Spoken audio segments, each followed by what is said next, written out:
बकरी ईद निमित्त शासनाचे विशेष आदेश डावलून धुळे शहरात झालेल्या कथित अवैध गोवंश कत्तलीच्या विरोधात हिंदू गोरक्षक समितीच्या वतीने उपोषण सुरू करण्यात आले होते। मात्र प्रशासनाच्या वतीने या उपोषणाकडे दुर्लक्ष केल्यामुळे शहरातील संतप्त झालेल्या गोरक्षकांनी एकत्र येत छत्रपती शिवाजी महाराज यांच्या पुतळ्यापासून जिल्हाधिकारी कार्यालयापर्यंत विराट मोर्चा काढण्यात आला। यावेळी गोरक्षक मोठ्या संख्येने उपस्थित होते।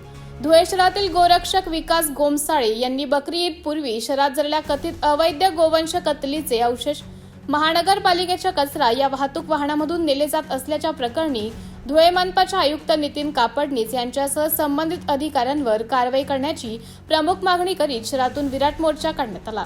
यावेळी गोरक्षकांनी प्रक्रिया देताना सांगितलं की गोकत्तलीसाठी विरोधात कठोर कारवाईचे निर्देश राज्य शासनाने दिलेले असतानाही मोठ्या प्रमाणात गोहत्या करण्यात आली। या सर्व प्रकरणाची गंभीर चौकशी करून डोळे मनपाचे आयुक्त आणि संबंधित अधिकाऱ्यांवर कठोर कारवाई करावी अशी मागणी गोरक्षकांनी यावेळी केली। MDTV न्यूज साठी जिल्हा प्रतिनिधी माहेश्वरी शिसोदे, धुळे। गेल्या अनेक वर्षापासून गो तस्करी आणि गोहत्या या विषयामध्ये हिंदुत्ववादी कार्यकर्ते आणि गोरक्षक धुळे शहर आणि जिल्ह्यामध्ये अविरतपणे आपल्या जीवाची पर्वा न करता कार्य करीत आहे। या वर्षी पहिल्यांदा असं झालं की राज्याचे लोकप्रिय मुख्यमंत्री ज्यांच्याकडे गृह विभागाचा कारभार आहे त्यांनी बकरी ईद निमित्त गोवंशाची कत्तल होऊ नये यासाठी कडक निर्बंध लागू केले आणि एक विशेष GR पारित केला होता।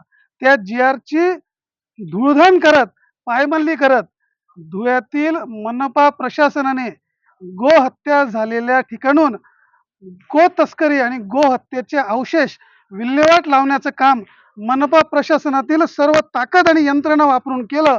याचं चित्रीकरण विकास गोमसाळे या गोरक्षकाने केलं आणि त्यामुळे सर्व प्रशासनाची झोप उडून गेलेली आहे। यामुळे सर्व हिंदू समाज एकत्र झालेला आहे आणि संबंधित प्रशासन आणि त्याचे प्रमुख महापालिका आयुक्त यांच्यावर कठोर निलंबनाची कारवाई होऊन त्यांच्यावर गुन्हा दाखल करण्यात यावा या मागणीसाठी आणि गोरक्षकांवरील खोटे गुन्हे मागे घ्या आणि ईद निमित्त झालेली गोहत्या जिथून जिथून तुम्ही ते अवशेष गोळा केले तिथे कसून चौकशी करून गृह विभागाने पोलीस विभागाने कसायांवर गुन्हा दाखल करावा आणि योग्य ती कारवाई करावी अशी आमची सगळ्यांची मागणी आहे।